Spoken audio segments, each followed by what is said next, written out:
చాలా చాలా అద్భుతంగా చేశారండి. నిజంగానే అది హైలైట్గా ఉంది. మేము మనస్ఫూర్తిగా అభినందిస్తున్నాం. మా మిత్రుడు కుప్పంలో యోగా గురించి ఈ సందర్భంగా తప్పకుండా గుర్తు చేసుకోవాలి.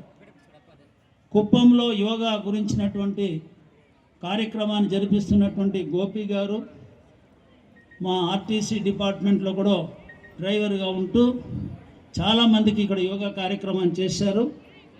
వాళ్ళ శిష్యుడు ఈరోజు గణేష్ కూడా ఎంతో చక్కగా చేస్తున్నారు. అదేవిధంగా మా యోగా మాస్టర్ మా నాగేశ్వరరావు గారు కూడా ఇక్కడే ఇచ్చేసి చాలా చక్కగా పిల్లలకు శిక్షణ ఇచ్చి మన వాలంటీర్స్ని కూడా తయారు చేస్తున్నారు. యోగా పెద్ద ఎత్తున చేయాలనేది ఉంది కాబట్టి ప్రతి ఒక్కరు కూడా ఈ కార్యక్రమాన్ని జాగ్రత్తగా చేస్తూ గౌరవ ముఖ్యమంత్రి గారు సంకల్పించిన 2 కోట్ల మంది ప్రజలు యోగా కార్యక్రమాన్ని మనకు జూన్ 21వ తేదీ చేయాలనేది ఇది ఒక గిన్నీస్ బుక్లోకి రికార్డుకు రావాలని చెప్పి కోరుతూ తద్వారా